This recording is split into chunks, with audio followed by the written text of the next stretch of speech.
Hello everyone, आज हम लोग चैप्टर नंबर 6 में सेक्शन 61 ऑनवर्ड्स पढ़ेंगे।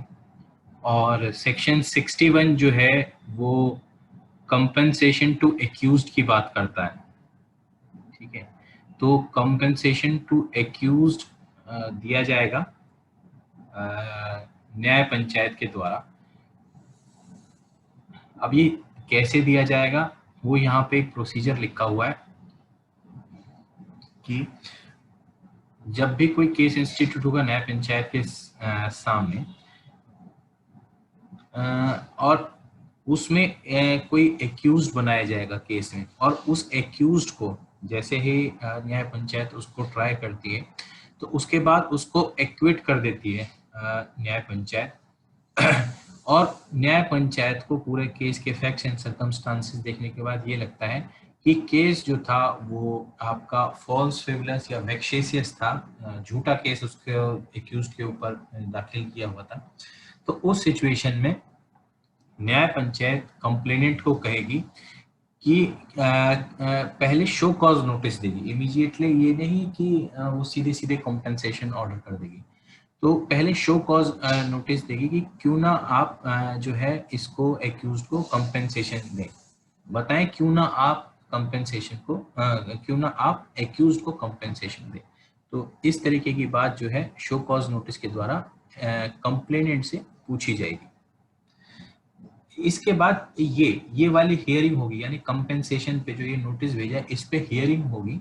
और अगर जो उस हियरिंग में कंप्लेनेंट सेटिस्फाई नहीं कर पाता है न्याय पंचायत को कि ये एक्यूजेशंस फॉल्स और फ्रिवलेस नहीं थी, तो उसके बाद ये आपका जो न्याय पंचायत है ये किसको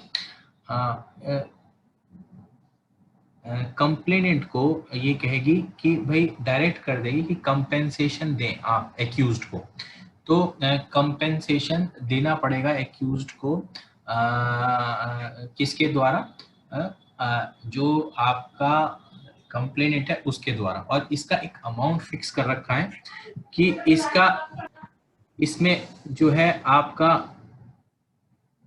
अमाउंट जो होगा वो 25 रुपीज से ज्यादा नहीं होगा। कहने का मतलब मात्र 25 रुपए से ज्यादा का कंपेंसेशन जो है वो नहीं दिया जाएगा, एक्यूज्ड को दिलवाया जाएगा एक्यूज्ड को कंप्लेनेंट द्वारा। तो ये कंपेंसेशन टू एक्यूज सेक्शन 61 कहता है। इसी के बाद देख लेते हैं सेक्शन 62 क्या कहता है। ठीक है, तो ये release of offender on probation.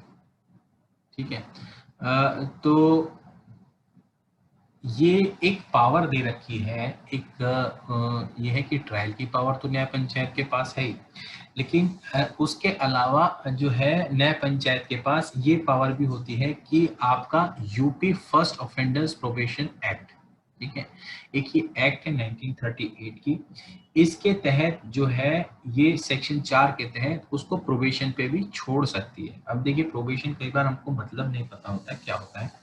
तो प्रोबेशन का मतलब ये होता है कि आपने कोई ऑफेंस किया और ऑफेंस करने के बाद आप क्या हुए, ऑफेंस करने के बाद आप कन्विक्ट कर दिए गए।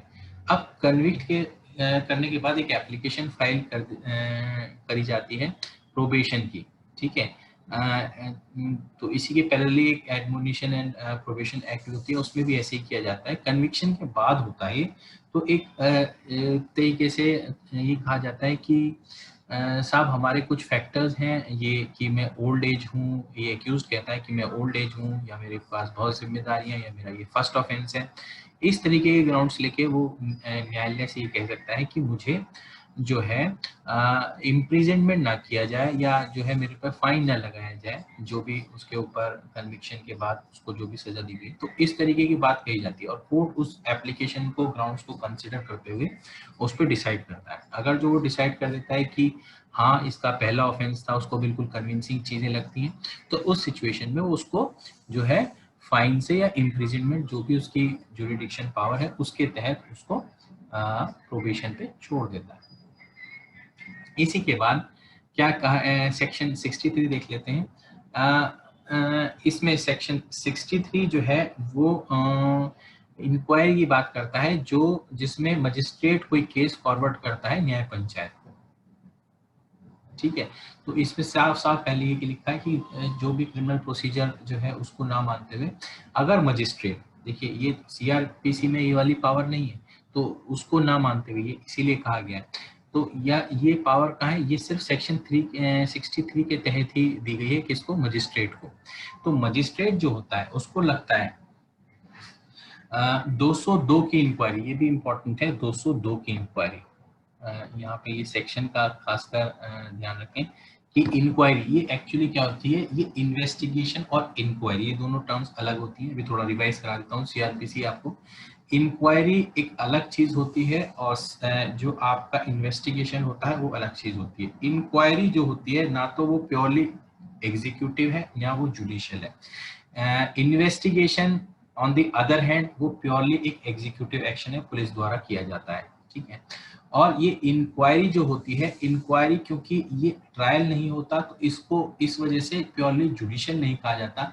इसमें दोनों एलिमेंट थोड़े थोड़े से रहते हैं, लेकिन ऑफ कोर्स ये करता कौन है, जुडिशियल ऑफिसर ही करता है। तो 202 के बयान होते हैं, तो 202 के आप जो एक स्टेटमेंट्स होती हैं वो रिकॉर्ड करता है, तो उनको इंक्वायरी कहा जाता है। उन स्टेटमेंट्स के बेसिस पे ही जज जो है वो ये डिसाइड करता है कि प्राइमा फेसिया ऑफेंस बनता है या नहीं बनता है। उसी के बाद वो क्या है, उन बेसिस पे सिर्फ प्राइमा फेसिया एविडेंस होता है, प्रॉपर एविडेंस नहीं होता कि केस बनता है या नहीं बनता, और उसी के बाद क्या है वो कॉग्निजेंस लेता है।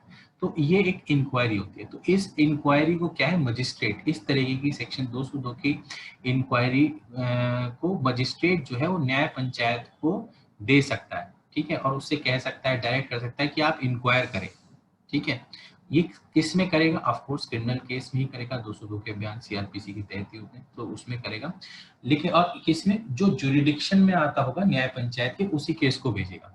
जब ये डायरेक्शन न्याय पंचायत के पास आ जाएगी तो न्याय पंचायत इस डायरेक्शन को मानते हुए उस क्रिमिनल केस की इंक्वायरी करेगा और अपनी जो भी रिपोर्ट होगी वो मजिस्ट्रेट को दे देगा। अब इसी में ऑन एक ये आखिरी पैराग्राफ इसका यही कहता है कि on receipt of the direction of sarpanch of the on receipt of the direction the sarpanch और सहायक sarpanch in their absence and in their absence the panch, मतलब वो नहीं है तो पंच, ये क्या है, ये किसके, बेंच के पास भेज देंगे। कहने का मतलब देखिए, आपको थोड़ा सा एडमिनिस्ट्रेटिव सेटअप इसका पता होना चाहिए। कैसे, मजिस्ट्रेट है वो किसको, सबसे हाईएस्ट अथॉरिटी को भेजेगा न्याय पंचायत की सबसे हाईएस्ट अथॉरिटी कौन सा है, सरपंच, और उसके बाद सहायक सरपंच।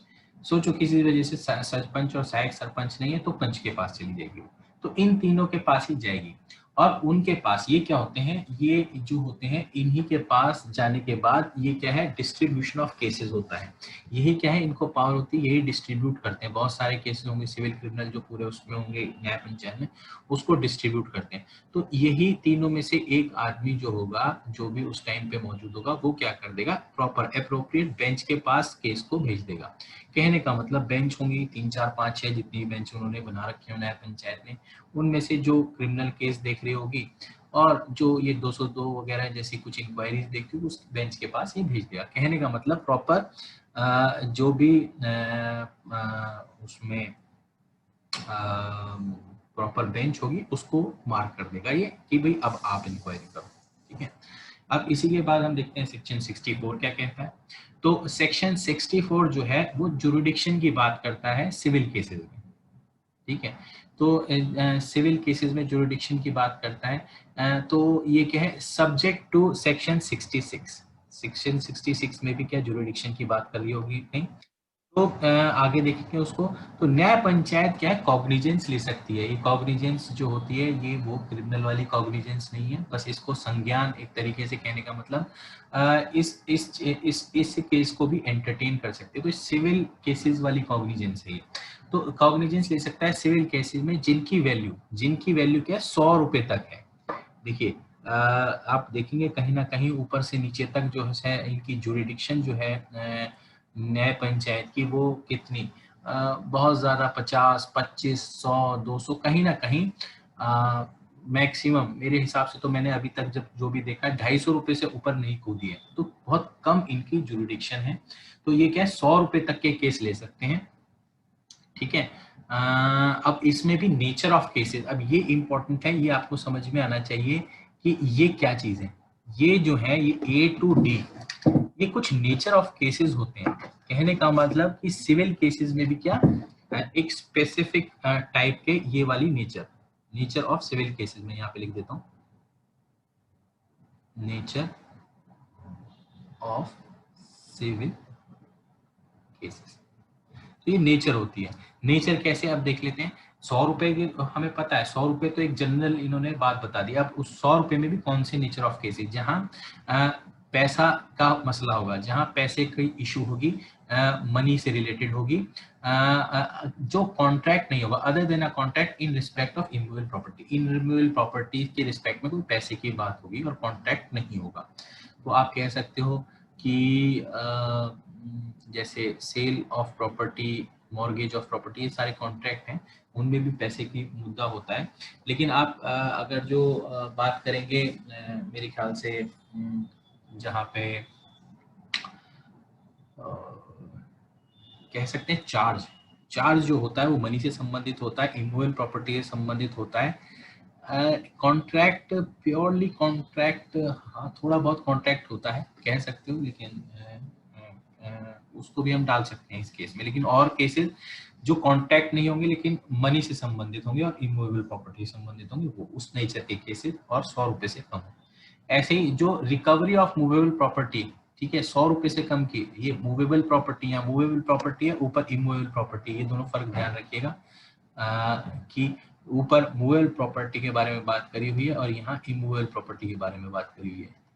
और फिर इसी के नीचे क्या है, सिविल केसेस कंपेंसेशन के, ठीक है। और ये कंपेंसेशन भी किससे संबंधित, कि इंजरी पहुंचाई गई है मूवेबल प्रॉपर्टी को, ठीक है, उससे संबंधित। तो ये भी केस 100 रुपए से कम कंपेंसेशन के जिसमें इंजरी पहुंचाई गई है, वो भी। ऐसे डैमेजेस के केसेस किस में, वो भी डैमेजेस किससे संबंधित, क्रिमिनल ट्रेसपास से संबंधित। तो इस नेचर के केसेस जो है ये न्याय पंचायत ले सकती है, इनका कॉग्निजेंस ले सकती है, इन्हें एंटरटेन कर सकती है। इसी के बाद हम देख लेते हैं स्टेट गवर्नमेंट क्या है, कुछ बाय नोटिफिकेशन, ठीक है, प्रिडिक्शन को बढ़ा भी सकती है। यानी क्या इंस्ट्रूमेंट क्या होगा, एक नोटिफिकेशन के माध्यम से, मैं शुरू से बताता आया हूँ, थंब रूल है। न्याय पंचायत ग्राम पंचायत के बारे में स्टेट गवर्नमेंट कुछ भी काम करती है तो नोटिफिकेशन इशू करती है, पब्लिश करती है, तो वो जरूरी होता है। तो स्टेट गवर्नमेंट क्या है, नोटिफिकेशन लाके इस जो जुरिडिक्शन को बढ़ा भी सकती है, ठीक है। और ये भी यहाँ पे उसके हाथ बांध दिए गए हैं कि कहाँ तक बढ़ा सकती है, सिर्फ 500 रुपए तक बढ़ा सकती है। तो 100 रुपए तक की तो ऑलरेडी जुरिडिक्शन है, 100 से लेकर 500 रुपए तक बढ़ाने की भी पावर है स्टेट गवर्नमेंट के पास। तो मैंने आपको जैसे ऊपर में कह रहा था कि हमने मैक्सिमम जुरिडिक्शन जो मैंने देखी है इसकी 250 रुपए तक की देखी थी। अब यहाँ पे तो बिल्कुल क्लियर ही कर दिया इन्होंने कि भैया देखो, अगर जो to the max state government बढ़ा भी देती है जुरिडिक्शन को, 500 रुपए तक कर सकती है। तो मैक्सिमम एक्सटेंट 500 रुपए है, ये ध्यान रखना। इसी के बाद तो सेक्शन आपका 66 है, वो क्या कहता है वो देख लेते हैं। सेक्शन 66 कहता है कि सेक्शन 64 के अधीन रहते हुए, ठीक है, लेकिन न्याय पंचायत क्या है, न्याय पंचायत के पास कुछ चीजों को जो सिविल केसेस हैं उनमें जुरिडिक्शन नहीं होगा। तो ये देख लेते हैं कौन से ऐसे मैटर्स हैं जिसमें न्याय पंचायत को जुरिडिक्शन नहीं है, ठीक है। तो अब ये भी क्या है, नेचर ऑफ केसेस ही हैं। तो इसमें देख लें, जैसे पार्टनरशिप अकाउंट से संबंधित कोई केस होंगे, ठीक है, बैलेंस ड्यू, कुछ पैसा देना होगा पार्टनरशिप अकाउंट में, तो उस सिचुएशन में आप केस जो है जो जुरिडिक्शन होगा वो न्याय पंचायत के पास नहीं होगा बल्कि वो डिस्ट्रिक्ट कोर्ट के पास होगा, ये आप समझ सकते हैं। इसमें भी एक एक्सेप्शन दे रखा है इन्होंने, except where the balance has been struck by the parties और देयर एजेंट। तो वहां कहा जहां बैलेंस जो है स्ट्रक खत्म कर दिया कि बैलेंस ही नहीं बचा, कुछ नहीं बचा, उस संबंधित चीज के लिए तो आप न्याय पंचायत में जा सकते हैं। लेकिन आप क्या है कि कुछ पैसे बचे हुए हैं पार्टनरशिप में अकाउंट में, वो देने हैं, वो आप सिर्फ क्या करोगे, डिस्ट्रिक्ट कोर्ट में ही फाइल कर सकते हो। ठीक है। इसी में क्या है, एक इंटास्टी और लीगेसी, कहने का मतलब इंटास्टेसी और लीगेसी, इसका मतलब क्या है, पहले समझ लेते हैं। इंटरस्टेसी और लीगेसी का मतलब क्या है। सिंपल सी, जहां आदमी कोई विल ना बना के गया हो उस सिचुएशन को इंटरस्टेट कहते हैं, और जहां विल बना के गया हो उसको लीगेसी कहते हैं। उसमें क्या होती है, आपका विल चलती है। तो इस सिचुएशन में तो उस सिचुएशन में, इन सिचुएशन में कुछ पार्ट के बारे में डिस्प्यूट है कि भाई जो है आदमी कोई विल नहीं बना के गया तो ये मेरा हिस्सा है या मेरा हिस्सा है, उस सिचुएशन में वो वाली मैटर्स, और जो विल बना के गया है तो ये इतना मुझे मिलेगा, इतना मुझे मिलेगा एज पर विल, इस तरीके के मैटर्स भी सिविल केसेस के जो जुरिडिक्शन है वो न्याय पंचायत के पास नहीं होगी, बल्कि डिस्ट्रिक्ट कोर्ट के पास होगी। ठीक है। ऐसे जो केस गवर्नमेंट के खिलाफ होंगे, सेंट्रल गवर्नमेंट, स्टेट गवर्नमेंट या किसी पब्लिक सर्वेंट के खिलाफ जो है, उन्होंने ऑफिशियल कैपेसिटी में किए होंगे, इसकी भी जुरिडिक्शन न्याय पंचायत के पास नहीं है। ऐसी माइनर और अनसाउंड आदमियों के, जो आपके अनसाउंड आदमी है, उनकी भी जुरिडिक्शन इनके पास नहीं होगी। ठीक है। इसी के बाद आपका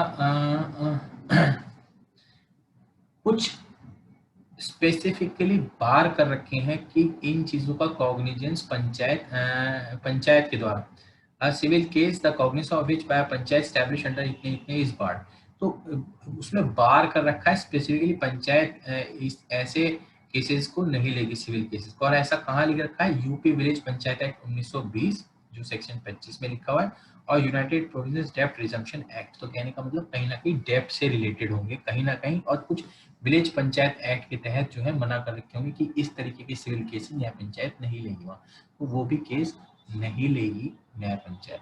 तो क्या हुआ, जो 66 है सेक्शन और 64 है, दोनों को मिलके अगर जो क्वेश्चन ये आता है कि सिविल केसेस में क्या जुरिडिक्शन है, तो आपको 64 और 66 लिखने हैं। अभी हम 67 देख लेते हैं कि क्या ये भी ऐड होगा क्या, ऐसे अगर जो हम सिविल केस की जुरिडिक्शन की बात कर रहे हैं तो 67 क्या कहते हैं, ये नहीं, ये इसका अगर जो हम ऊपर टाइटल देखें तो ये साफ तौर पे क्या है, ये एक किस तरीके से आप केस को बनाएंगे उसके बारे में बात करता है, जुरिडिक्शन के बारे में नहीं बात करता।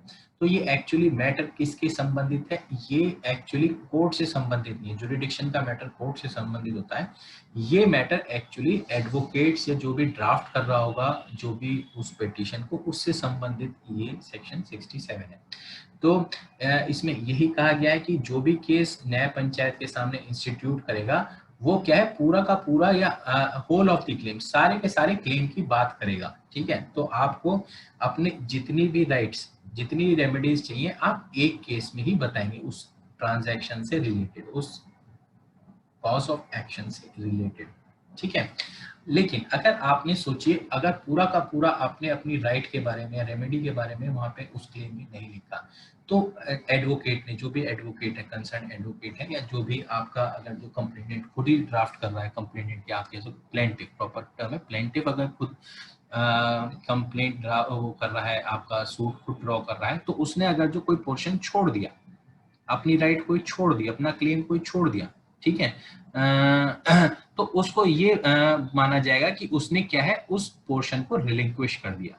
ये बहुत इंपॉर्टेंट चीज होती है एडवोकेट्स के लिए। जब आप सीपीसी पढ़ेंगे, प्योर सीपीसी, तो उसमें ये क्या होती है, यही काबिलियत जो होती है, यही एडवोकेट की काबिलियत होती है। अगर जो उसने कोई केस बनाया और उसने केस में पूरी की पूरी चीजें नहीं लिखी, और उसी ट्रांजैक्शन से रिलेटेड कोई पूरी चीजें नहीं लिखी और कुछ चीज छोड़ दी, तो कोर्ट उस क्लेम को खत्म कर देता है। ये स्पेसिफिकली कहाँ है, सीपीसी के ऑर्डर्स में, शुरू के ऑर्डर्स हैं, उनमें से एक ऑर्डर ये है, लिखा हुआ है। तो ये ड्राफ्टिंग कैपेबिलिटीज की बात करता है।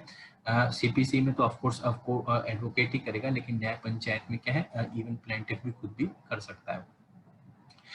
अगर जो अगर जो अब ये आगे इसकी कॉन्सिक्वेंस बता रखी है सब क्लॉज 2 में कि प्लेंटिफ अगर जो अपनी गलती से कोई चीज को छोड़ देता है, रिलिंक्विश कर देता है अपने सूट में लिखने से, राइट और क्लेम जो होता है उसको छोड़ देता है, तो उसके बाद क्या होता है, he shall not afterwards sue of the portion omitted और रिलिंक्विश। तो एक तरीके से इसको सजा दी गई है, किसको, प्लेंटिफ को, कि भैया आपने नहीं मांगा, पहले अपने सूट में जो लिखनी चाहिए थी आपने वो चीजें नहीं मिली, लेकिन अब आप क्या है एज एक तरीके से आपको इसका खामियाजा आपको भुगतना पड़ेगा और अब बाद में आप इसके लिए कोई सूट नहीं ला सकते। और यहीं से आपकी एक पोर्शन जो है रेस जुडिकेटा का भी बन जाता है। आप थोड़ा खुद रिवाइज करिएगा, बहुत लंबी कॉन्सेप्ट है, उसको मैं डिस्कस नहीं करूँगा। तो यहाँ से रेस जुडिकेटा भी बन जाता है।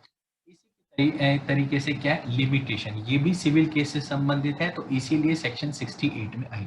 तो ये क्या है, ये लिमिटेशन क्या है कि किस अवधि के अंदर आपको कोई केस फाइल करना है, क्या टाइम पीरियड है सिविल सूट को फाइल करने का। तो ऑफ कोर्स लिमिटेशंस होती हैं, एक टाइम होता है, ये नहीं कि जब भी आपकी नींद खुली सो के आप जागे और आपको याद आया कि मेरे बारे में, मेरे साथ तो ये ऐसा गलत हो गया, तो आप जाके कोर्ट में या न्याय पंचायत में जाके उसको फाइल कर दें।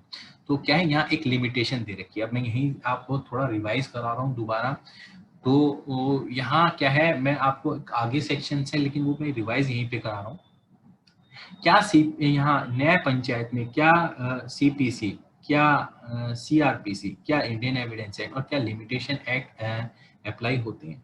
तो इसका आंसर है नहीं। यहाँ पे जब तक कि एक्ट में स्पेसिफिकली लिखा नहीं जाएगा तब तक न्याय पंचायत में ये वाले प्रोसीजर्स, ये सब चीजें नहीं अप्लाई होंगी। तो अगर 68 में लिखा गया है स्पेसिफिकली लिमिटेशन के बारे में, तो ये वाली लिमिटेशन चलेगी। इसमें चाहे कुछ भी लिखा हो, ये वाली लिमिटेशन चलेगी, ना कि इंडियन लिमिटेशन एक्ट वाली लिमिटेशन। ठीक है, अब आके इसको पढ़ लेते हैं कि every civil case instituted after period of limitation prescribe, ठीक है, in the schedule shall be dismiss. तो वो डिसमिस कर दी जाएगी अगर जो शेड्यूल से बाहर लिखी गई होगी। ठीक है, और even though the limitation has not been set up as defence. ठीक है, तो ये थोड़ा सा इंपॉर्टेंट है, यहीं पे ड्राफ्टिंग कैपेबिलिटीज भी होती हैं। यहाँ थोड़ा सा प्रैक्टिकल आपको एक थोड़ा फील दे दूं कि क्या होता है, जैसे एक सूट फाइल किया गया प्लेंटिफ के द्वारा और उसमें जवाब में जो है, जो डिफेंडेंट है उसने ये लिखा कि साहब ये जो है आपका लिमिटेशन से बाहर है, तो उसी टाइम क्या है, एक इशू बनती है कि whether the suit is barred by limitation और नॉट। ये इशू जज बनाता है, उसको फिर डिसाइड करता है, ये प्रिलिमिनरी इश्यूज होते हैं। अगर इस तरीके की इशू बन गई और इस तरीके से डिसीजन हुआ, तो प्रिलिमिनरी इश्यूज पे ही क्या है, मैटर डिसमिस हो जाता है, यानी लिमिटेशन के बाहर था, इस वजह से कोर्ट ने एंटरटेन नहीं किया, मेरिट्स पे तो वो गया ही नहीं। तो यहाँ पे भी यही लिखा हुआ है। ये क्या है, ये जो है इसको थोड़े लेकिन अलग तरीके से यहाँ पे लिखा हुआ है कि सिविल केस में अगर जो आफ्टर लिमिटेशन जो है ये केस फाइल किया गया, जो शेड्यूल में लिखी हुई है जो लिमिटेशन, ना कि इंडियन लिमिटेशन एक्ट में, जो शेड्यूल में लिखी हुई है लिमिटेशन, उसके बाद फाइल किया गया, भले ही वो डिफेंस में यानी डिफेंडेंट ने उसके बारे में ऑब्जेक्शन उठाया हो या नहीं, तो वो फिर भी क्या है, आपका डिसमिस कर दिया जाएगा। तो क्या यहाँ पे सीपीसी से थोड़ा सा हम डिविएट हो जाते हैं। सीपीसी में इस तरीके का डिफेंस लेना पड़ता है और यहाँ अगर जो आप डिफेंस नहीं भी लेंगे तो भी काम चल जाएगा और क्या है, उसके बिना ही कोर्ट डिसमिस कर देगा। तो ये थोड़ी सी बड़ी यहाँ पे थोड़ा सा लिमिटेशन जो है बहुत स्ट्रिक्टली फॉलो कर रहा है कोर्ट और स्वयं मोटो कर रहा है। उसमें डिफेंस भी सेटअप करने की जरूरत नहीं, उसमें इशू भी बनाने की जरूरत नहीं है, उसमें डिफेंस किया हो या ना किया, खुद ही वो मैटर को डिसमिस कर देगा। इसी के बाद क्या है,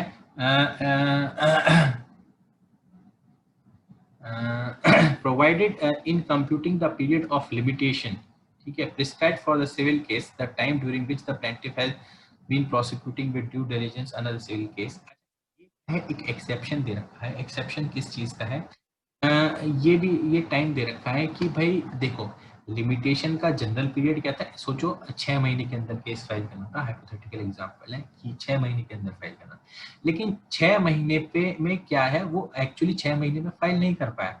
अब उसका कारण 6 महीने में डिफेंडेंट जो प्लेंटिफ है वो डिफेंडेंट के ऊपर क्यों नहीं फाइल कर पाया, तो उसका कारण ये था कि जो प्लेंटिफ है उसने प्रोसिक्यूशन वो कोई दूसरा केस इसके ऊपर सिमिलर, ठीक है, अनदर सिविल केस जो है डिफेंडेंट पे फाइल कर रखा है किसी कोर्ट में, ठीक है, और उस केस को वो क्या कर रहा है, प्रोसिक्यूशन उसका कर रहा है, ठीक है, और वो केस जो है वो क्या है, वो जो दूसरा केस इस पे फाइल कर रखा है डिफेंडेंट पे वो सेम कॉज ऑफ एक्शन पे है, ठीक है, गुड फेथ में वहां पे उसको परस्यू कर रहा है, ठीक है, उस सिचुएशन में क्या है, ये लिमिटेशन नहीं मानी जाएगी और डिसमिस नहीं किया जाएगा, बशर्तिया ये जो दूसरे कोर्ट में जो वो केस दाखिल कर रखा है वो केस क्या है, उसको कहीं गलती की वजह से, गुड फेथ, देखो यहाँ गलती, यहाँ पे क्या है, बोनाफाइड गलती है, प्लेंटिफ को नहीं पता है, ठीक है, बोनाफाइड गलती है, लेकिन सोचो उन्होंने जानबूझ के ही वहाँ फाइल कर रखा है कोई फायदा लेने के लिए, तो वो उसका डिफेंस नहीं मिलने का। तो किसी कोर्ट में अगर जो किसी डिफेक्ट ऑफ जुरिडिक्शन या किसी और कारण की वजह से, ठीक है, एंटरटेन नहीं होता है, तो उस सिचुएशन में आप क्या करोगे, आप जो है इस मैटर को इसकी वजह से सिर्फ की लिमिटेशन जो है वो एक्सपायर हो चुकी है, डिसमिस नहीं करोगे, तो कोर्ट उन मैटर्स को डिसमिस नहीं करेगा डिफेक्ट ऑफ जुरिडिक्शन की वजह से सिर्फ, लेकिन ये कारण डिफेक्ट ऑफ जुरिडिक्शन की वजह से होना चाहिए सिर्फ, कि दूसरा केस जो दूसरे कोर्ट में फाइल कर रखा है प्लेंटिफ ने डिफेंडेंट के against same cause of action पे, वहां दूसरा कोर्ट जो है उसको जुरिडिक्शन नहीं थी या कोई और कारण था, यही दो कारण कि जिसकी वजह से प्रॉपर टाइम में फाइल नहीं हो पाया केस, ठीक है, तो यही दो ग्राउंड्स होंगे जिन पे जो है डिसमिस नहीं किया जाएगा कोर्ट के द्वारा, ठीक है, थोड़ा सा प्रूव करना पड़ेगा कि किसको, प्लेंटिफ को, कि ये सारी चीजें ऐसे थी।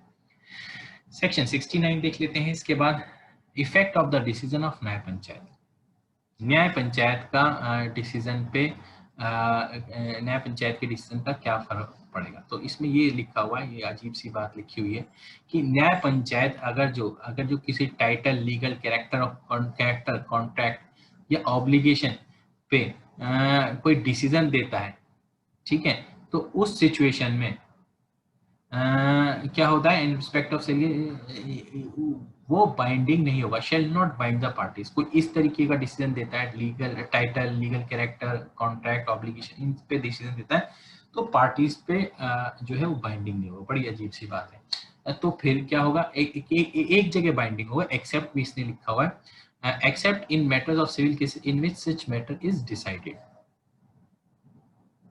ठीक है, except in respect of civil cases in which such matter is decided, जहां पे ये मैटर डिसाइड किया गया है वहां तो बाइंडिंग होगा, ठीक है, लेकिन ये जो है सीधे सीधे कोई अलग से इशू बनाई गई है टाइटल, लीगल, कैरेक्टर, कॉन्ट्रैक्ट की, तब ये बाइंडिंग नहीं होगा। थोड़ा अजीब सा है समझने में, बस आपको याद रखना है इस चीज को। फिर नो कन्विक्शन, ऊपर तो सिविल केसेस की बात करी गई है, यहाँ क्रिमिनल केस की बात आ जाती है, तो ऊपर तक 68 तक हम देख लेते, सारी सिविल चीजें चल रही थी, तो यहाँ पे आपकी जो है 68 में सिविल और क्रिमिनल दोनों आ रही है चीजें, CRL प्लस CIPIL, तो ऊपर प्योरली सिविल थी 68 तक चीजें, तो यहाँ क्या है, no conviction ordered by Nyaya Panchayat shall by itself operate as the basis of any disqualification और पेनल्टी अंडर एनी लॉ, कहने का मतलब न्याय पंचायत ने कोई डिसीजन दे दिया है तो उस डिसीजन को आप क्या है, डिस्क्वालिफिकेशन, अपने आप स्वतः ही क्या है, डिस्क्वालिफिकेशन नहीं मानी जाएगी, पेनल्टी नहीं मानी जाएगी किसी भी लॉ में। एक थोड़ा सा एक आपको प्रैक्टिकल एग्जांपल दे देता हूँ, इसमें क्या है, क्या होता है, कभी भी आप सरकारी नौकरी में जाते हैं तो वो पूछते हैं कि आप कोई कन्विक्शन तो नहीं हुआ, तो उस कन्विक्शन में सोचो आपको न्याय पंचायत ने कन्विक्शन कर रखा है और कन्विक्शन में क्या है, आपको कोई फाइन वाइन आपके ऊपर लगा रखा है, तो अब जब आप सरकारी नौकरी में गए और आपसे पूछा गया क्या डिस्क्वाल, आप क्या है, आप कहीं कन्विक्टेड तो नहीं हो, तो आपने लिख दिया हाँ मैं कन्विक्टेड हुआ न्याय पंचायत के द्वारा, तो ऐसी सिचुएशन में जनरली क्या होता है, जनरली अगर आपको कहीं डिस्ट्रिक्ट कोर्ट ने कहीं आपको कन्विक्ट किया है तो उस सिचुएशन में आपको नौकरी मिलना मुश्किल होता है। क्यों? क्योंकि वो ऑपरेट करता है एज अ डिस्क्वालिफिकेशन, ठीक है, तो वो डिस्क्वालिफिकेशन होती है। लेकिन अब यहाँ पे इसी के विपरीत एक एक्सेप्शन दे रखा है कि भाई अगर जो न्याय पंचायत ने इस तरीके की कोई आपको कन्विक्शन करी है तो वो क्या है, आपके डिस्क्वालिफिकेशन या पेनल्टी की तरह ट्रीट नहीं करी जाएगी किसी भी लॉ में। तो ये थोड़ा सा आप ध्यान रखिएगा। इसी के बाद ऊपर यहाँ पे फिर सिविल की बात आ जाती है, रेस जुडिकेटा इन पेंडिंग केसेस, ठीक है। देखिए ये दोनों टर्म जो हैं ये फिर मैं आपको बता देता हूँ। ये रेस जुडिकेटा जो है ये सिविल के बारे में बात करी जा रही है, और ये जो है ये आपका क्रिमिनल केसेस के बारे में बात करी जा रही है। तो कहीं ना कहीं जब अब मैं क्या आप बता सकते हैं कि रेस जुडिकेटा का बिल्कुल पैरेलल चीज, थोड़ा सा रिवाइज कराता हूँ आपको, कॉन्स्टिट्यूशन और सीपीसी रिवाइज करा देता हूँ आपको हल्का सा पासिंग रेफरेंस में। देखिए क्या आते हैं, रेस जुडिकेटा का जो भाई या बहन सिबलिंग है, कहने का मतलब सिविल केसेस में तो रेस जुडिकेटा हुआ समझ गए, तो उसका जो भाई है वो क्या होगा, तो वो क्या होगा, वो कॉन्स्टिट्यूशन में उसको उस टर्मिनोलॉजी को एज अ वर्ड यूज किया जाता है, डबल जियोपार्डी, ठीक है। तो कहीं सिविल केसेस में उसको रेस जुडिकेटा कहा जाता है, लेकिन क्रिमिनल केसेस में उसी चीज को डबल जियोपार्डी कहते हैं। और यही 73 के सब क्लॉज 1 में जो है वो रेस जुडिकेटा की बात कर रखी है, और सब क्लॉज 2 में हम देखेंगे डबल जियोपार्डी की बात कर रखी है। तो क्या है समझ लेते हैं। रेस जुडिकेटा को यहाँ पे न्याय पंचायत में किस तरीके से कहा गया है कि no nyaya panchayat shall try any civil case, try नहीं करेगी, तो बार किस पे, ट्रायल पे है, ठीक है, इंस्टीट्यूशन पे नहीं है, यहाँ ध्यान रखना। फिर मैं आपको सीपीसी रिवाइज करा रहा हूँ कि बार जो है ये ट्रायल पे है, ना कि इंस्टीट्यूशन पे। अभी आगे भी देखेंगे। कोई भी ट्राई नहीं करेगा कोई सिविल केस, प्रोसीडिंग्स या इशू, ठीक है, जो भी पेंडिंग होगी और हर्ड और डिसाइडेड करी जाएगी कोर्ट के द्वारा, ठीक है। यानी कहने का मतलब किसी कोर्ट ने अगर जो उस मैटर को डिसाइड कर रखा है तो न्याय पंचायत जो है उस केस को ट्राई नहीं करेगी। ऊपर वाली यानी जो कोर्ट है ये डिस्ट्रिक्ट कोर्ट्स की बात करी गई है या उससे ऊपर के कोर्ट्स की बात कर रखी है, तो उन्होंने अगर ट्राई कर रखा है तो ये नीचे वाली कोर्ट नहीं करेगी, ठीक है। Former civil case, former civil, former क्या निकाला, जो पहले दाखिल और डिसाइड हुआ हो, पहले दाखिल और डिसाइड कौन सा केस हुआ होगा, जो कोर्ट ऑफ कॉम्पिटेंट ज्यूरिडिक्शन में दाखिल हुआ होगा, तो वो क्या है, वो already court of competent jurisdiction ने डिसाइड कर दिया है। तो अगर डिसाइड हो चुका है वो एक बार कोर्ट ऑफ कॉम्पिटेंट ज्यूरिडिक्शन से, तो न्याय पंचायत उसको ट्राई नहीं करेगी, ठीक है। लेकिन उसमें क्या एलिमेंट्स होने चाहिए कि वो सेम पार्टीज के बीच में होना चाहिए, ठीक है, या बिटवीन द पार्टीज अंडर हुम दे और any of them claim litigating, तो ये भी होना चाहिए। कहने का मतलब ये एलिमेंट्स है, सेम पार्टीज या अंडर हुम दे क्लेम लिटिगेटिंग नहीं होनी चाहिए, क्या है, इशू वैसी नहीं होनी चाहिए सेम जो पहले कोर्ट ऑफ कॉम्पिटेंट ज्यूरिडिक्शन ने क्या है ट्राई करी हो और डिसाइड कर दी हो, तो ऐसे मैटर को हाथ नहीं लगाएगा न्याय पंचायत। इसी के बाद क्रिमिनल केसेस में देख लेते हैं, क्रिमिनल केसेस में कौन से क्रिमिनल केसेस में ये हाथ नहीं लगाएगा। When a criminal case is pending in any court, किसी कोर्ट में पेंडिंग है, ठीक है, उस सिचुएशन में, तो against an accused in respect of an offence और where the accused has been tried, ठीक है, पेंडिंग है व्हेन इन एनी कोर्ट, अगर पेंडिंग है किसी कोर्ट में, ठीक है, तब न्याय पंचायत जो है, न्याय पंचायत शेल नो न्याय पंचायत, वो क्या है, कोई भी न्याय पंचायत कॉग्निजेंस नहीं लेगी केस का, ठीक है, इस केस का अगर उसके सेम फैक्ट्स हैं, तो एलिमेंट्स क्या है, अगर सेम फैक्ट्स हैं और सेम फैक्ट्स हैं लेकिन कोई और ऑफेंस बन रहा है न्याय पंचायत में, लेकिन वो केस क्या है, पेंडिंग कहाँ है, किसी कोर्ट में पेंडिंग है और वो क्या है, लंबित है, तो न्याय पंचायत जो ये ऑलरेडी लंबित केस है इसको एंटरटेन नहीं करेगी, इसका कॉग्निजेंस नहीं लेगी, ठीक है। तो ये ध्यान रखिएगा। ऊपर इसको यहाँ थोड़ा सा मार्क कर देते हैं क्योंकि ये इंपॉर्टेंट है यहाँ पे, क्योंकि नीचे कॉग्निजेंस नहीं लेगी और यहाँ ट्राई नहीं करेगी, ये दोनों में फर्क है, ठीक है। ऐसा ऑफेंस नहीं लेगी। और इस ऑफेंस के, दोबारा रिपीट कर रहा हूँ, इस ऑफेंस के जो ये एक्चुअली पेंडिंग है, ये पेंडिंग केस और ये जो न्याय पंचायत के पास आया है, इन दोनों केस में सेम फैक्ट्स नहीं होने चाहिए। और इन ऑफेंस सेम हो या ना हो, ये भी इंपॉर्टेंट है। ऑफेंस ऐसा नहीं है कि वहां चोरी का है तो यहाँ क्या है, आप चोरी का आप यहाँ नहीं कर सकते, लेकिन आप इसके अलावा कोई अदर ऑफेंस भी ट्राई नहीं कर सकते। चोरी के अलावा आप सोचे मिस अप्रोप्रिएशन के लिए भी ट्राई करने लगे आप कहें जी वहां तो चोरी के लिए, कोर्ट में तो चोरी के लिए पेंडिंग है केस, वहाँ वो वहाँ उसका ट्रायल चल रहा है। लेकिन यहाँ क्या है, यहाँ तो मिस अप्रोप्रिएशन के चल रहा है, भले ही सेम फैक्ट्स हो, ऑफेंस तो अलग अलग है। तो नहीं, ऐसा भी नहीं है, वो भी आपका क्या है, आपका जो है आपका एक तरीके से डबल जो पार्टी में ही आ जाएगा। कहने का मतलब आप अब इसको अगर जो हम ब्रॉड प्रिंसिपल की बात करें, a person can not be vex twice for the same offence, ये इसका प्रिंसिपल है जो ब्रॉडली हर जगह यूज होता है। एक आदमी बार बार एक ऑफेंस के लिए नहीं कन्विक्ट किया जा सकता, ठीक है, तो ये ध्यान रखिएगा, ठीक है। of which the accused might have been charged on convicted।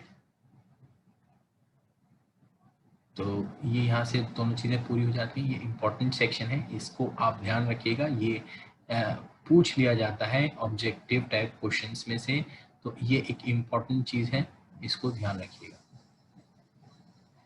Concurrent jurisdiction, concurrent jurisdiction देख लेते हैं। सेक्शन 74 जो है कॉन्करेंट जुरिडिक्शन की बात करता है। तो सेक्शन 74 को हम कॉन्करेंट जुरिडिक्शन की जब बात करेंगे तो देख लेते हैं क्या कहता है। तो वेयर अ क्रिमिनल और civil case is maintainable in more than one Nyaya Panchayat. अब कॉन्करेंट जुरिडिक्शन का मतलब एक ही समय पे अगर दो न्याय पंचायत में, क्या चाहे वो सिविल केस हो, क्या है वो क्रिमिनल केस हो, अगर जो फाइल किया जाता है, ठीक है, कंप्लेनेंट या प्लेंटिफ द्वारा, ठीक है, तो उस सिचुएशन में क्या होगा, तो उस सिचुएशन में भले ही वो मेंटेनेबल हो, कहने का मतलब दो न्याय पंचायत में वो फाइल किया जा सकता है, इंस्टीट्यूट किया जा सकता है कोई सिविल और क्रिमिनल केस, तो प्लेंटिफ या कंप्लेनेंट के ऊपर ये जिम्मेदारी है, उसकी ऑब्लिगेशन है कि वो दो न्याय पंचायत में से किसी एक ही न्याय पंचायत में केस फाइल करे। ऐसा नहीं है दोनों न्याय पंचायत में फाइल कर दे, ठीक है। अगर जो सोचो अब क्या हुआ, ऐसा ही एक केस आया और इन्होंने थोड़ा तेज बनते हुए कंप्लेनेंट और प्लेंटिफ ने क्या है, दोनों जगह फाइल कर दिया, ठीक है। अब कुछ डिस्प्यूट आई, डिस्प्यूट हो गई, ये डिस्प्यूट हो गई कि भाई कौन सी न्याय पंचायत वाला केस जो है आपका विड्रॉ किया जाएगा। अब जो है एक में प्लेंटिफ कहता है कि एक न्याय पंचायत में कि इसमें नहीं विड्रॉ किया जाएगा, लेकिन दूसरी न्याय पंचायत में डिफेंडेंट जहां रहता है वो कहता है कि नहीं यहाँ से विड्रॉ नहीं किया जाएगा, उसे आसानी है इस कोर्ट को, इस केस को परस्यू करने में, क्योंकि वो वहां रहता है। तो जब इस तरीके की डिस्प्यूट आ जाएगी, दोनों के बारे में झगड़ा होना शुरू हो जाएगा, दोनों कहेंगे कि नहीं ये केस यहाँ मेंटेनेबल है, वो कहेगा नहीं यहाँ मेंटेनेबल है, और दोनों ही जगह इंस्टीट्यूट हो चुका है केस। तो इस सिचुएशन में फैसला करने कौन आएगा, जुडिशियल मजिस्ट्रेट या मुंसिफ, जो भी उस जुरिडिक्शन के जुडिशियल मजिस्ट्रेट या मुंसिफ होगा वो आके इस चीज को डिसाइड करेगा, कॉन्करेंट जुरिडिक्शन। तो ये ध्यान रखिएगा। इसी तरीके के प्रोविजंस आपके सीपीसी सीआरपीसी में भी हैं कि जब झगड़ा हो जाता है, कि अगर एक ही डिस्ट्रिक्ट में झगड़ा हो जाता है तो कौन फैसला करता है, डिस्ट्रिक्ट जज, कि दो कोर्टों में से कौन से कोर्ट में केस फाइल होगा। ऐसे ही जब झगड़ा हो जाता है किसी एक हाई कोर्ट के अंडर में कोई दो डिस्ट्रिक्ट्स आते हैं, तो उनमें दो झगड़ा हो जाता है कि इसमें फाइल होगा या उसमें फाइल होगा, यानी फाइल तो क्या हो चुका है, किस में मेंटेनेबल, किस में रहेगा, किस में कौन सा जो है एक सूट रहेगा, मेंटेन होगा और दूसरा विड्रॉ किया जाएगा, तो वहाँ हाई कोर्ट डिसाइड करता है। लेकिन जब कहीं ना कहीं दो अलग अलग स्टेट्स की बात आ जाती है, तो यहाँ जो है यहाँ कौन डिसाइड करेगा, ये सीपीसी में थोड़ा सा टिपिकल, सीपीसी सीआरपीसी में जो है टिपिकल चीज दे रखी है, लेकिन एक्चुअली क्या है, ये जुरिडिक्शन जब दो अलग अलग स्टेट्स में हो जाता है तो ऑफ कोर्स जुरिडिक्शन किसका होता है, होना सुप्रीम कोर्ट का चाहिए, लेकिन थोड़ा सा वहाँ पे अभी आप पढ़ेंगे कभी आप थोड़े डीप से, तो थोड़ा सा वहाँ पे कहीं ना कहीं डाउट होता है कि नहीं सुप्रीम कोर्ट नहीं कर रहा, कोई और कर रहा है। तो आप खुद देखिएगा, वहाँ पे आप खुद डिसाइड करेंगे कि कौन कर रहा है। मैं इस चीज का आंसर यहाँ नहीं दूंगा क्योंकि एक थोड़ी सी टिपिकल चीज है। इसी के बाद देख लेते हैं सेक्शन 74A क्या कहता है। ये कहता है कि ट्रायल, ऊपर क्या है, मेंटेनेबिलिटी की बात होती है, कहाँ मेंटेनेबल है, ये वर्ड ध्यान रखना। 74 और 74A में क्या फर्क है, तो यहाँ मेंटेनेबिलिटी की बात होती है।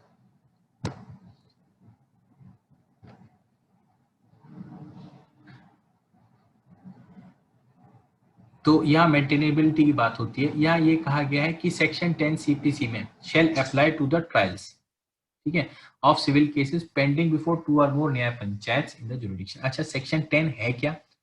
सेक्शन 10 जो है, सेक्शन 10 जो सीपीसी का है वो आपके जो बात करता है वो रेस जुडिकेटा की बात करता है। तो रेस जुडिकेटा जो है यहाँ कॉन्सेप्ट्स अब क्या है, यहाँ स्पेसिफिकली कह दिया। ऊपर वाला रेस जुडिकेटा वो किसके बारे में था, याद हो, कोर्ट और न्याय पंचायत के बीच में, ठीक है। यहाँ रेस जुडिकेटा किसके बीच में, यहाँ दो न्याय पंचायतों के बीच में रेस जुडिकेटा है। तो न्याय पंचायत में भी रेस जुडिकेटा अप्लाई होता है, दो अलग अलग न्याय पंचायतें, यानी एक ने डिसाइड कर दिया तो दूसरी वाली न्याय पंचायत उसको ट्राई नहीं करेगी। ये तो दे रखा है 74A में। और इससे पहले जो हमने पढ़ा था एक सेक्शन जो इससे संबंधित था आपका ये 73, तो वो किससे संबंधित था, एक कोर्ट और न्याय पंचायत में जो रेस जुडिकेटा है उससे संबंधित था। तो ये देख लिया हमने। 74B देख लेते हैं क्या कहता है। यहाँ पे क्या दे रखा है, जहां पे अनसर्टेन हो कि कौन सी सर्कल में ऑफेंस हुआ है, यानी क्रिमिनल केसेस की बात करता है कि ऐसा ही सेम सीआरपीसी में भी प्रोविजन है, थोड़ा अगर आप एग्जैक्टली उस प्रोविजन को रिकॉल कर सकें। तो अनसर्टेन है कि कौन से सर्कल में, यानी अलग अलग न्याय पंचायत में ऑफेंस हुआ है, न्याय पंचायत में हुआ है ऑफेंस, तो उस सिचुएशन में अनसर्टेन है कि यार एग्जैक्टली इस वाले की जुरिडिक्शन बनती है या उस वाले की जुरिडिक्शन बनती है। तो उस सिचुएशन में कैसे डिसाइड किया जाएगा, तो यही लिखता है, यही यहाँ इस प्रोविजन में दे रखा है कि where it is uncertain in which of several circles an offence was committed और where an offence was committed partly in one circle, एक सर्कल में पार्टली कमिट किया गया और पार्टली किसी दूसरे सर्कल में किया गया, तब किसकी जुरिडिक्शन बनती है, ठीक है। तो यहाँ जुरिडिक्शन के क्वेश्चन पे जो है थोड़े डाउट्स आ रहे हैं, तो वही क्लियर कर रहा है। और where an offence is continuing, एक सर्कल में भी उसने कुछ एक्यूज ने कुछ ऑफेंस किया और वो कंटिन्यू भागता हुआ दूसरे सर्कल में भी गया और वहां पे भी कोई ऑफेंस कर दिया और उसको कंटिन्यू रखा, ठीक है। और where it consist of several acts done in different circles, अब सेवरल एक्ट्स हैं कि एक सर्कल में तो उसने क्या है, उसको चाकू मारा, दूसरे केस में क्या है, अपने कपड़े छुपाए वहां पे दूसरे सर्कल में आ गया, तीसरे सर्कल में जाके उसने क्या है, किसी ने उसकी मदद करी एविडेंस को छुपाने में, तो तीनों सर्कल में ऑफेंस बन गया। अब बड़ा डाउटफुल सा एक सिचुएशन क्रिएट हो गई कि भाई अब कौन से वाले में केस फाइल करना चाहिए, कौन सी न्याय पंचायत, कौन से सर्कल वाली न्याय पंचायत में ये केस फाइल करना चाहिए। इस सिचुएशन में ये आंसर दे रखा है कि इनमें से किसी भी न्याय पंचायत में आप केस दाखिल कर सकते हो, यानी न्याय पंचायत में करना है केस दाखिल। नहीं तो इससे ऊपर वाला जो हमने अभी एक रूल पढ़ा था कि दो न्याय पंचायतों में नहीं फाइल कर सकते, तो आपको यहाँ क्या करना है, भले ही बहुत सारी आपकी न्याय पंचायत में एक्ट्स हो रहे हो, बहुत ही अलग अलग न्याय पंचायत में कंटिन्यू ऑफेंस हो, लेकिन आपको फाइल केस किस में करना है, सिर्फ एक न्याय पंचायत में, वो लेकिन आपके ऊपर छोड़ दिए, चॉइस आपकी है कि आप कहाँ करें, तो किसी में भी एक में, इनमें से जिसमें हुआ है आप कर सकते हो। के बाद 75 पढ़ लेते हैं, ये आज का हम आखिरी सेक्शन करेंगे इस लेक्चर के लिए।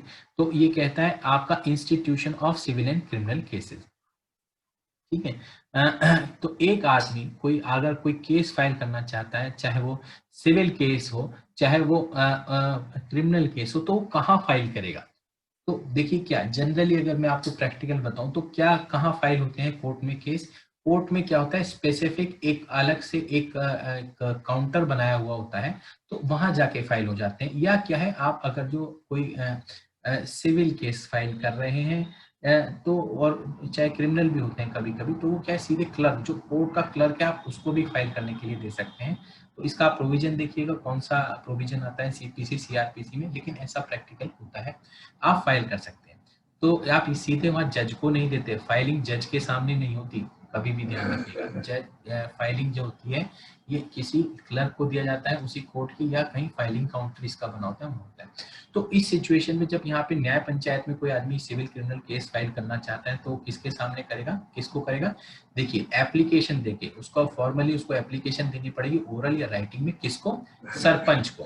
पहला आदमी कौन है? सरपंच। अगर वो नहीं है तब सहायक सरपंच, ठीक है। और अगर सहायक सरपंच भी नहीं है तो पंच, ठीक है, जो सरपंच ने अपॉइंट कर रखा हो कि भाई मेरी एब्सेंस में क्या केयर टेकर है, मेरी एब्सेंस में ये जो है काम करेगा। इन 3 आदमियों को आप केस दाखिल आप इंस्टीट्यूट कर सकते हो, इनको देके आप इंस्टीट्यूट फाइल कर सकते हो अपना केस।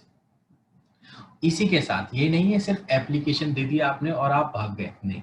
एप्लीकेशन के साथ आप क्या है, जो भी प्रिस्क्राइब फीस होगी, जो फीस होगी वो भी आप किसको देंगे? उस सरपंच, सहायक सरपंच या पंच को देंगे। क्यों? वही फाइलिंग फीस कहलाई जाती है, ठीक है। जो भी प्रिस्क्राइब फीस हो। और इसमें क्या कोर्ट फीस, अब ये जो है कोर्ट फीस एक्ट इतने शैल नॉट अप्लाई, ये बहुत इंपॉर्टेंट चीज है, ये पूछ लिया जाता है। क्या कोर्ट फीस एक्ट जो है इसमें न्याय पंचायत में या आपके जो ये केसेस होते हैं, क्या इसमें कोर्ट फीस एक्ट लगती है? तो यहाँ स्पेसिफिकली मना कर रखा है कि नहीं, कोर्ट फीस एक्ट नहीं लगेगी, ठीक है, एक्सेप्ट इन एज में भी प्रिस्क्राइब। एक एक्सेप्शन देने रखा है, अगर प्रिस्क्राइब है तो क्या है आपका जैसी प्रिस्क्राइब है वो उसके हिसाब से आपको कोर्ट फीस देनी पड़ेगी, ना कि कोर्ट फीस एक्ट लगेगी। तो कहने का मतलब ये होता है सिविल केसेस में जब आप डिस्ट्रिक्ट में कोई केस फाइल करते हैं तो वहाँ कोर्ट फीस एक्ट लगती है, उसी के तहत आपको पैसे जमा करने पड़ते हैं। लेकिन न्याय पंचायत में आपको कोर्ट फीस एक्ट के तहत पैसे जमा नहीं करने पड़ेंगे। और इसी केस में अब क्या है, अब जैसे अब इन्होंने न्याय पंचायत में फाइल किया तो फीस तो करनी है, लेकिन एज इतनी नहीं करनी जितनी कोर्ट फीस एक्ट कहती है, वो जितनी उतनी करनी है जितना कि लिखा गया। और कहाँ लिखा गया होगा? कहीं ना कहीं आगे हम देखेंगे, हो सकता है शेड्यूल, हो सकता है रूल्स, कहीं ना कहीं ऐसी जगह मिलेगी। तो लेकिन ये कोर्ट फीस एक्ट में नहीं मिलेगी, ठीक है। और क्या है, इसी की बारे में जब ये फाइल कर रहा होगा एप्लीकेशन, ये जो भी आदमी फाइल कर रहा है सिविल या क्रिमिनल केस की और ये फीस दे रहा है, तो उसकी वैल्यू के बारे में भी लिखेगा। कहने का मतलब एक छोटा सा नीचे पॉइंट बनाएगा कि जैसे मैं आपको एग्जांपल बताता हूँ कि that amount of ₹300 has been paid as fees of the prescribe civil matter और क्रिमिनल मैटर। ये इस तरीके का पॉइंट नीचे जोड़ दिया जाएगा। इसी के बाद देखते हैं कि अगर ओरली कोई केस जो है वो आपका फाइल किया गया है, ठीक है, ओरली, देखिए अजीब सी बात है कि ओरली भी केस फाइल होते हैं। और ऊपर देखिए, जहाँ ऊपर यहाँ ओरली भी कह रखा था कि ओरली अगर जो केस कोई फाइल किया गया है तो उस सिचुएशन में क्या होगा? उस सिचुएशन में आपका सरपंच, सहायक सरपंच और पंच जिसने भी ये एप्लीकेशन ली है तो उस सिचुएशन में क्या होगा? ये जो आपका जो सहायक सरपंच, सरपंच और ये पंच हैं, ये क्या है, उस एप्लीकेशन को मना नहीं करेंगे रिसीव करने से। मतलब एक तरीके से उसने जो बताया है उस चीज को क्या रिकॉर्ड कर लेंगे। ये इंपॉर्टेंट चीज, रिकॉर्ड कर लेंगे। देखिए रिकॉर्ड करना, एक मैंने आपको बताया था कि इनकी एक एसेंशियल क्वालिफिकेशन होती है सरपंच और सहायक सरपंच की, कि उन्हें रिकॉर्ड करनी आनी चाहिए। तो अगर ओरल एप्लीकेशन है तो जैसे जैसे वो बंदा जो कंप्लेनेंट है, प्लेंटिफ है, जो भी वो अपना कहानी बताएगा उसको लिख लेंगे। उसी के बाद क्या है, आपका जो भी उसने बताया पर्टिकुलर्स लिख लेंगे, उसमें सिग्नेचर करा लेंगे कि भाई ये तूने लिखा है, मैंने इस हिसाब से लिख दिया, अब चल अपने सिग्नेचर कर दे, जिससे सबूत हो कि तूने जो बताया वही लिखा गया है। सिग्नेचर कर देंगे। अगर सिग्नेचर नहीं करता तो थंब इंप्रेशन ले लेंगे उसका और इसी तरीके से क्या है, ये एप्लीकेशन बन जाएगी और एप्लीकेशन इस तरीके से ये एक्सेप्ट कर लेंगे। तो ये क्या है, गांव में क्या होता है, अनपढ़ आदमी नहीं है तो उनके लिए ये ओरल फैसिलिटी दे रखी है कि ओरली भी आप क्या है कहेंगे सहायक सरपंच और सरपंच को, तो वो आपको भगाएंगे नहीं, लेकिन वो आपकी चीजों को दर्ज कर लेंगे। इसी तरीके से सिमिलरली क्या होता है, आप कहीं डिस्ट्रिक्ट कोर्ट में जाते हैं तो वहां पे क्या होता है, वहां पे जो होता है वहां रिटन वर्जन ही चलता है, ओरली जनरली वहां पे नहीं चलती चीजें, ठीक है। तो कोर्ट में तो आपको रिटन ही चीजें देनी पड़ती हैं। तो आज के लिए इतना ही। Thank you and have a nice day.